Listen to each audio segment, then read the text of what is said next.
Unless you're that one smelly guy Pete who works at Mapco, chances are you either love Smash Ultimate or at the very least you appreciate how cool the game is. I mean, calling it the biggest crossover in video game history is a lot more than just a tagline. It's got characters from pretty much every Nintendo franchise ever, along with third-party mascots like Mega Man, Pac-Man, Solid Snake, Cloud Strife, Simon Belmont, Ken and Ryu, Cuba Gooding Jr., and Sonic the friggin' Hedgehog. And as if all that wasn't enough to melt your mind, it was announced that 5 DLC characters would be sprinkled out through the next year, which gave certain fans hope that their favorites might end up making the cut after all. Everything seemed like it was going smoothly with the first 3 characters, Joker, Hero, and Banjo-Kazooie. But then when the 4th character turned out to be Terry Bogard from Fatal Fury, some people were thrilled, some didn't care at all, and for some reason others went on a rampage at their local Applebee's. But is Terry really worth losing sleep over, or are some people just being small infants who could barely support the weight of their own heads? Well, pour yourself a glass of horse milk, frame your uncle for a crime he didn't commit, press the subscribe button if you haven't already, and allow me, the creator of Seinfeld, Cameron, to tell you why it's a great thing that Terry Bogard's in Smash Ultimate, even if you don't like Fatal Fury. Alright, so if I'm being completely honest, even I was a little bit upset about Terry's reveal for Smash, but it's not because I dislike Fatal Fury or anything like that, though. I just got a little carried away when I heard the rumors, because like most of you, I assumed the Terry in question was actually my neighbor who makes appearances in all my videos. Sure, he's not even a video game character, and most people don't even know who he is, but let's just say I've been pulling a lot of strings to try to get him into the game. So my disappointment really just comes down to the fact that my efforts were in vain. However, once I got over the initial disappointment, it wasn't hard for me to look at the bright side of Terry Bogard being in Smash, even though I couldn't have told you what he looked like before the announcement. I mean, the very first time I ever remember seeing anime in my entire life was actually a Fatal Fury movie that was on TV at like 3 in the morning. So if you showed me a picture of Terry, I definitely would have been able to tell you what franchise the guy was from, but I can't remember a time I actually played the games. At the end of the day, though, it really doesn't matter that I'm not a Fatal Fury fan, though. Because after my most wanted characters, Banjo and Kazooie, and the main character of my all-time favorite game, Joker, made the cut, I've kinda just had the attitude that everything else will be a bonus from now on. I mean, given the whole Microsoft situation, I never thought Banjo and Kazooie were even possible until Cuphead came to the Switch. And Joker was so out of left field that the thought of him coming into the game never even crossed my mind. So seeing these characters get put into the game made me even happier than seeing the birth of my dumbass kids. I mean, I was born myself, actually. It wasn't that hard, really. So given the fact that there aren't any other characters that could top this for me, that means my excitement pretty much peaked. And with that being the case, I'd honestly just rather see other people's Smash wishes come true.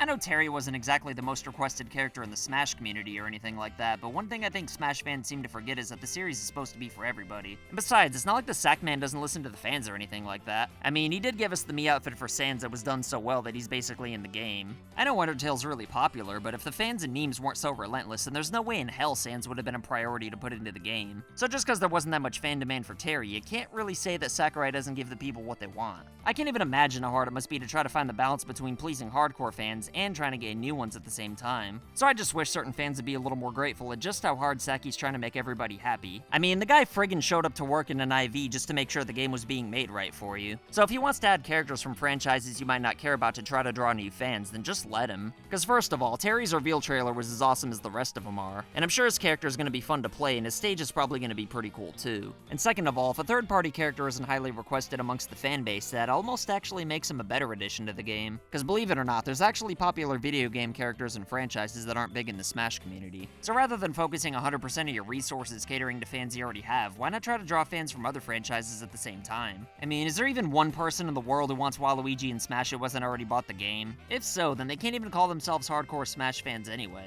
And besides, with how they treated Sakurai, Waluigi fans kinda brought this upon themselves. I'm not saying Sakurai should give hardcore fans the finger or anything like that, but he's already done a lot for you guys, and I know most people appreciate what he does. But it just kinda sucks that there's as many ungrateful people in the community as there are. If you can find a reason to complain about anybody at all not being a part of the Smash roster with everybody we have so far, then you're the type of person who's never gonna be satisfied with anything anyway. I mean, you can't look at everything we've got and try to say that Nintendo didn't go above and beyond with this game. So we should all focus on the positives rather than try to find negatives that aren't even there. I understand that people view the Smash roster as a video game Hall of Fame, and there's probably even a considerable amount of people who don't even own the game and care who gets added in next. But just remember that it's a fighting game more than anything else. And if you're already a fan before the roster got as massive as it has, then there should be plenty for you to be happy with as it is.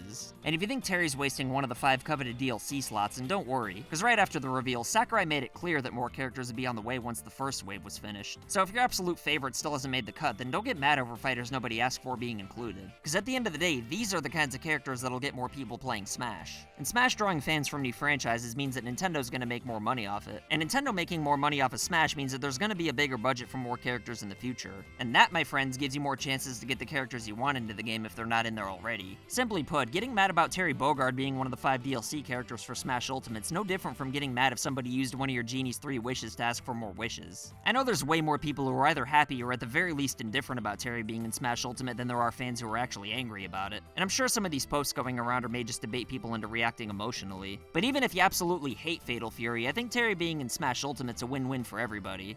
Not as much of a win-win as adding my neighbor Terry would have been, but still a win-win nonetheless. Anyway, what do you think about Terry being in Smash Ultimate though? Are you happy about it for yourself? Are you happy about it for Fatal Fury fans? Or are you still gonna raise hell at your local Applebee's anyway? Either way, let me know what you think in the comments below, and I'll try my goddamnedest to respond to everybody. But let me tell you, if there's 2 people who ought to be in the second wave of Smash DLC, then it'd definitely be today's patrons of the day, Dojin Shinji and Colton Raisenar. And I apologize in advance for butchering that name, by the way. If you want to be badasses like these 2, then consider supporting FU Game Crew on Patreon for loot boxes in the mail and other wacky rewards. And if you want to make a cameo, then send pictures or videos of you rocking any FU Game Crew merch like these legendary human beings you see before you. As always, like and share this video anywhere on the internet to help this channel grow. And if you want to prove that you're not down with registered sex offenders, then go ahead and press the subscribe button if you haven't already. My name's Cameron, all one word, and I'll be back with more videos soon. So I want to say thank you to your loyalty, thank you for your support.